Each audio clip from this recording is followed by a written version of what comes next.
Don't reread that. How much? How much? How much?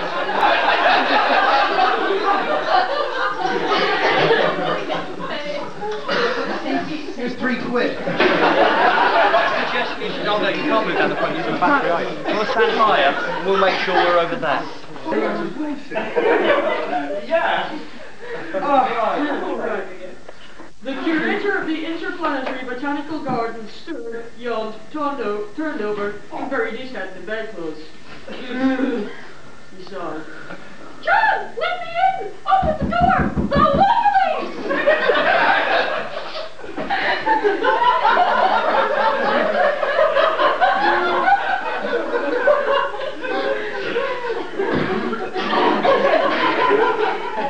Dave, can you get Steve to come in?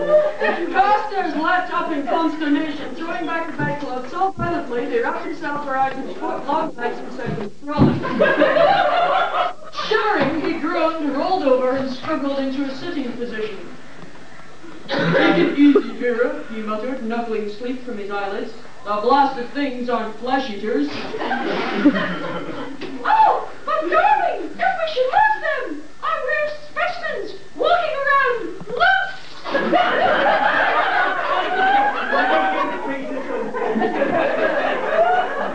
Julian's on Carstairs, but say Peter Morwood is having thought we may do. The oxygen mask. Right, how does this stop? If you want to hear more, you're going to have to pay money. This Peter will All his money will go to Peter's medical bill. If you want to carry on. Okay, carry on. All right.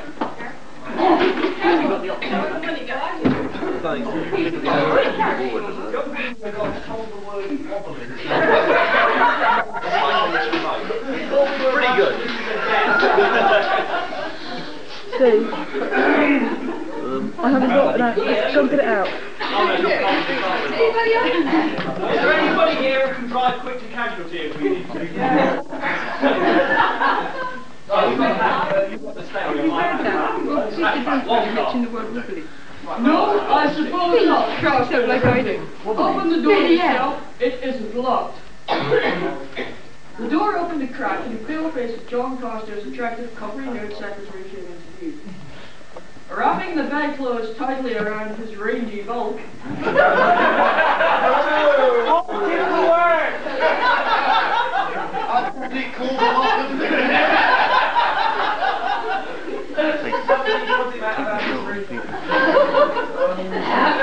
Carstairs arose and crossed to the window.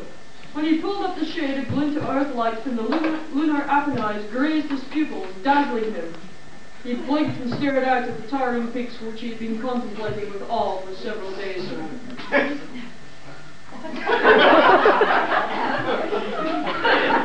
Vera was sitting on the edge of the bed when he turned, her hands clasped around her knees. That would be a shock to Gleason, She said. Why don't you came into my room and climbed out of the window? By the way, for all those people who haven't guessed, they're on the moon. Oh joy! That makes it all right then. I encountered another in the corridor. When I tried to catch it, it hurled a metal at me. It's still here, in my shoulder. She turned and bared a portion of her right shoulder. Half buried in her flesh was a huge, downy nettle. It was strawberry coloured and 5 or 6 inches in diameter. It brought a shiver to Carstairs' spine.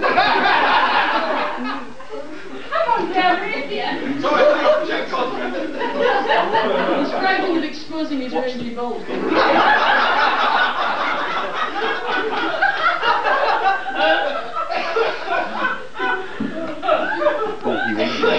I almost got the wrong voice there. We'll get it out, he said. He is, of course, referring to the large downy nettle. You disgusting, icky people. Not his rangy bulk. Stop showing your hands. They are loathsome creatures, but worth their weight in classic.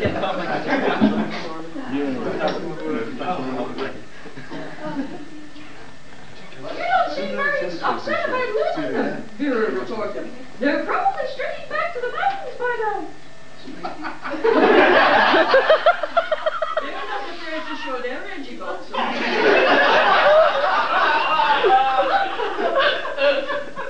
Costa shrugged. We're Gleason's guests, aren't we? We're spending the weekend with him. The right kind of host doesn't let his guests down. If I'm any judge of character, he won't rest until he's tracked down some more specimens for us. Vera Dorn's freckled face crimsoned with indignation. John Carstairs is the most cynical, ungrateful person I've ever known. Gleason is an extremely wealthy man. He doesn't have to collect specimens for you. He's a good egg, Carstairs grunted, but vain. Endowing our lunar expeditions and collecting for us puffs him out like a kid's toy balloon. He likes to pose as a scientific big shot. If I had a glassite walled palace on the moon, decked out with 7 black plastic bathrooms,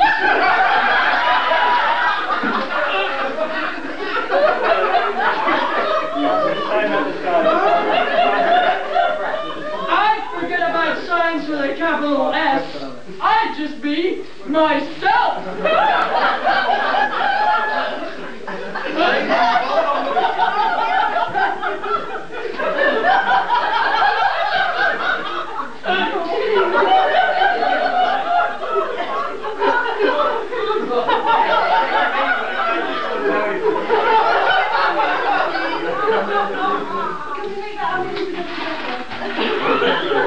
I'm not going to read anymore until I get some more money. I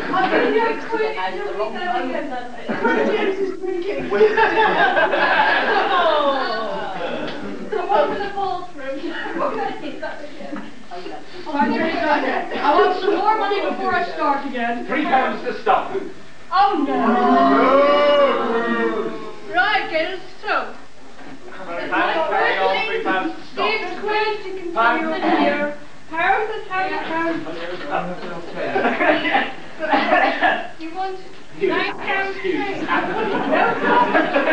think I'm going to show. Really? Famous last word.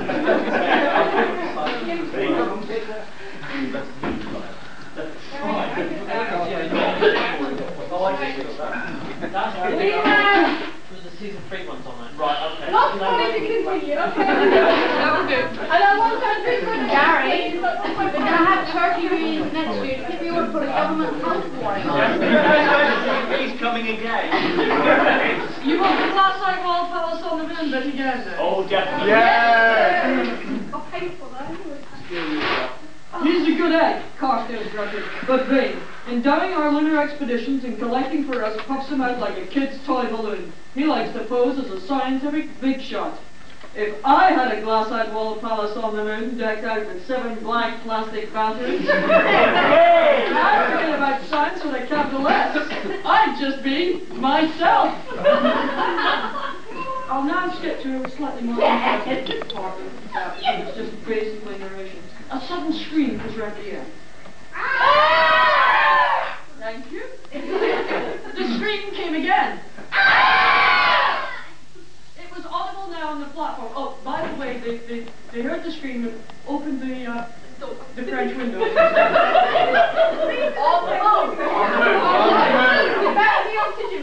Let's have this about the moon again. Right, okay. A strangled sound came from behind him. Exciting. Vera was standing just outside the window. Jump! She choked, funnily enough, because they are, as I said earlier, on the moon. That scream came from downstairs. You can't see anything from here. The wobblies wouldn't be visible if That God is true. We need to take The scream came again. It was audible now on the platform. I heard this tormented wailing that seemed to drift up from below. This next paragraph does have a government health law for all those people who know what's coming next. Brace yourselves.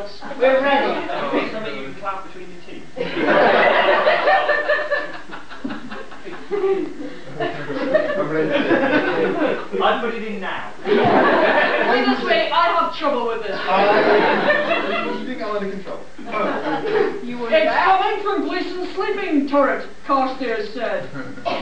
He sleeps with his oxygen mask on and his windows flung wide.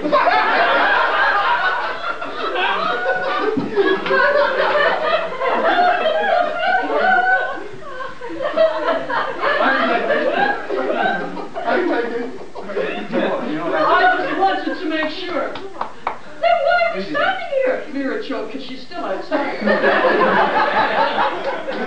Oh, he's dying. Oh, sorry. Oh, he's dying. Get back inside, Carstairs rapped. You ought to have more sense than to come out here without a mask.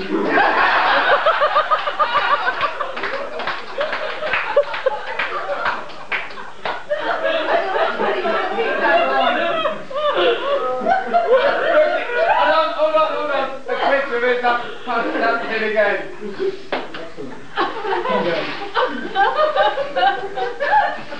Right, go on. Get back inside, Carstairs rapped. You ought to have more sense than to come out here without a mask. Are the Wobblies attacking him? It couldn't be the Wobblies.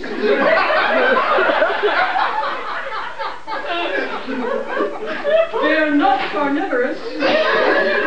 And their nettles merely irritate the skin a little.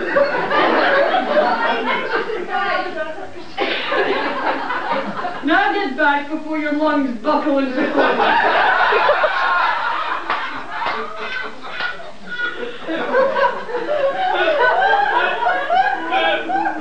Well, so much for the golden age of science fiction. It gets worse. That's a lot worse. Vera obeyed. She didn't stay in Carstairs' turret, but ran breathlessly through the door. I should And down a cold lighted corridor to a spiraling flight of black plastic stairs. Down then she raced, oblivious to the torment in her lungs. Carstairs descended in slow strides, but the length of his legs, and his range of bulk, constantly at her side. With almost simultaneous movements, he had thrown off the blankets, pushed the oxygen mask back over his forehead, and wrapped a dressing gown around his rangy bulk.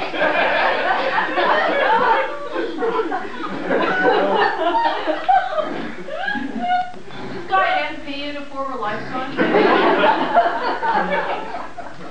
Quick to stop. You really want to hear the next line? Well, they never Do it. Yeah. Let's have the next How one. much? 2. £2 to carry on. Right, who's that? That's possibly worth it. Say the next How much one. is it worth?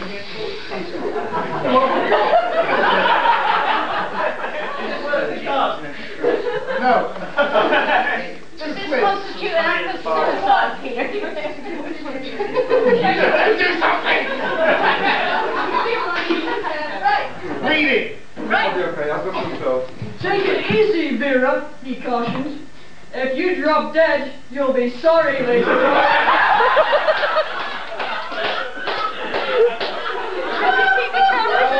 I'm trying.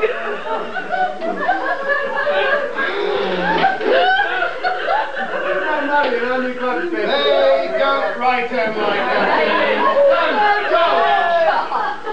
They have now gone outside the door of Gleason's sleeping turret. They can't hear a thing. The door is shut. John, you better put your shoulders to it. She whispered hoarsely. He's stuck. Oh, John, I'm frightened. This is the door, by the way. Carstairs needed no urging. Bracing himself, he hurled his massive talking to the door. He hurled his massive shoulders against the portal. There was a grinding crunch, something clattered to the floor inside the turret. His face purpling, Carstairs pushed the door vigorously inwards. Vera pressed in after him, so closely that her breath fanned his neck.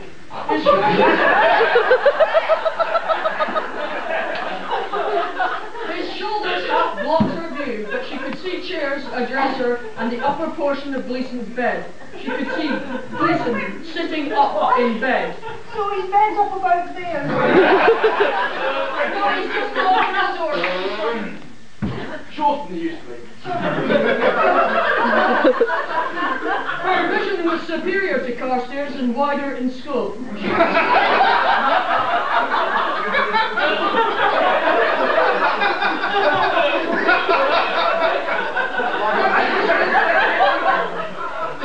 Oh look, exposition. That's a long word. We don't talk about that, She could see obscurely in the dark and sharply in dim light.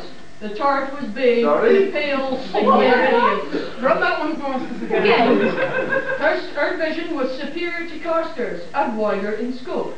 Full stop. Yes, I got that one. She could see obscurely in the dark, comma, and sharply in dim light. Full stop.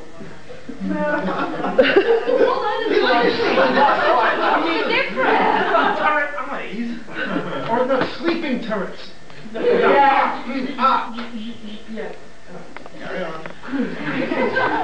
A cry rasping in her throat, she reeled forward and gripped Carstairs' shoulders with both hands. In the center of the turret stood 3 huge wobblies. 2 more wobblies, please. 2 more Please, wobblies. I'm throwing one right now.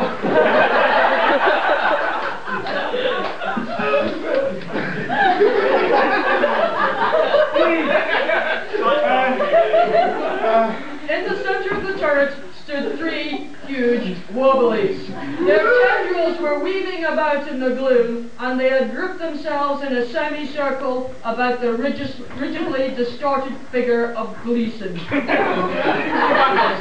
Like flat ghosts they hovered above him, their body roots glowing with a faint spectral radiance. Like what?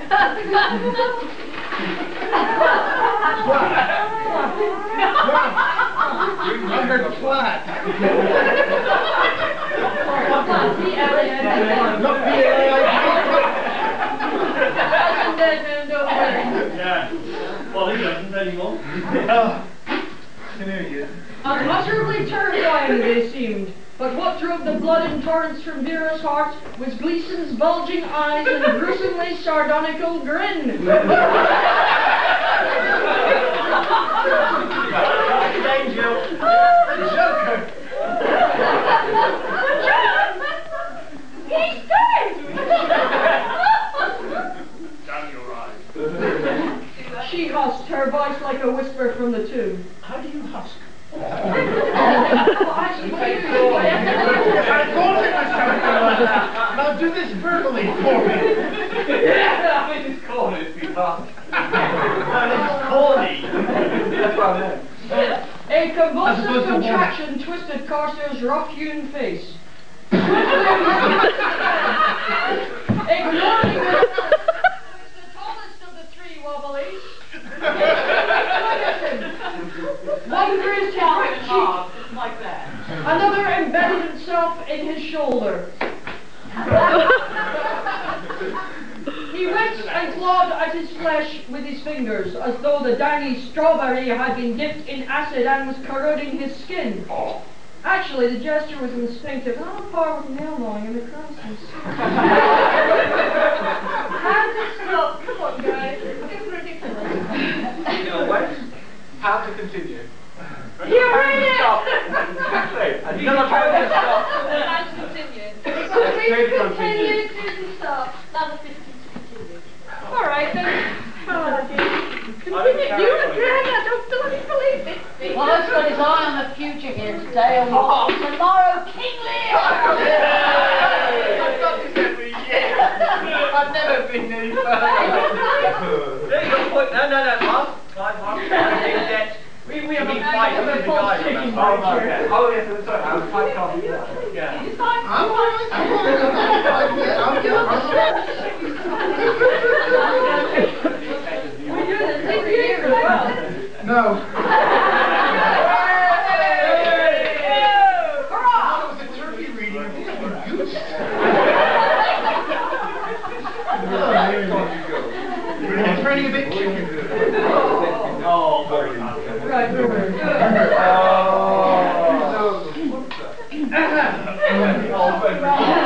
Actually, the gesture was instinctive and on the par with nail gnawing in a crisis. Although Carstairs was no stranger to post-mortem appearances, his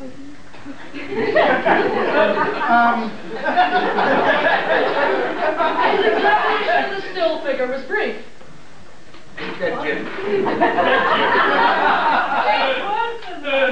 Give me that first clause again. Although Carstairs was no stranger to post-mortem appearances and had, in fact, made quite a bit of money on the early circuit. Yeah. The man's a zombie. That's like status quo concerts. Nothing can be done for a corpse. Because I'm going. And Gleason had unmistakably stopped breathing. That's probably why he was Giggling. It's just a nervous reflex. The risus sardonicus, which had distorted his features, seemed to relax a little as Carstairs drew the sheets up over him. Shuddering, he turned from the bed. Vera was staring at the Wobblies with terror stenciled. Get yourself up, Gary.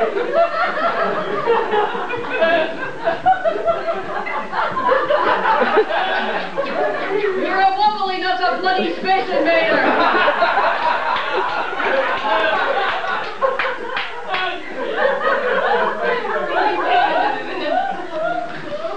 John! Did these ghastly things attack him?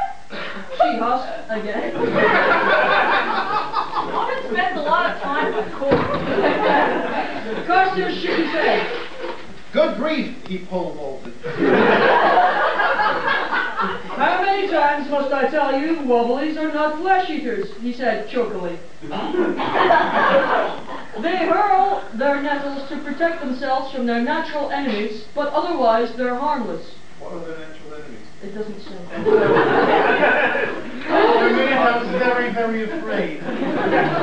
When Gleason observed them on the mountains, he took copious notes. They're freakish, but perfectly harmless perambulating plants. I'm taking back. What did John Wyndham have to say about this scorpion? I don't think he ever managed to read it. The appearance and behaviour of the Wobblies seemed to belie Carstairs' words. They now hurled themselves across the dead man's bed, plucking with quivering tendrils at the sheets which covered him. Hideously man-like they seemed, and their grey and eroded-looking body roots writhing against the sheets. All were at least 7 feet in height and proportionally broad of shoulder. Plants, yes? I just wanted to be clear. The fact that they had 3 tendrils on each side of their torso-like body in lieu of arms, and that they moved when erect on stumpy legs which caused them to wobble again. did not detract from the illusion of humanness which their appearance revealed. I said did not detract from the illusion of humanness. I know people like that. Staggeringly weird they seemed. For the flabby sacks in which the prickly strawberries grew resembled the belly pouches of kangaroos. And the nettles had to be plucked out and hurled. They're erect with flabby sacks. Jocularly, Gleason had called Carstairs' attention to the fact that a Wobbly, with its tendril arm extended, its body twisted sharply in the act of hurling a nettle, looked not unlike a feature in the old Earth game called baseball. I beg to differ. But now Gleason was no longer capable of jocularity.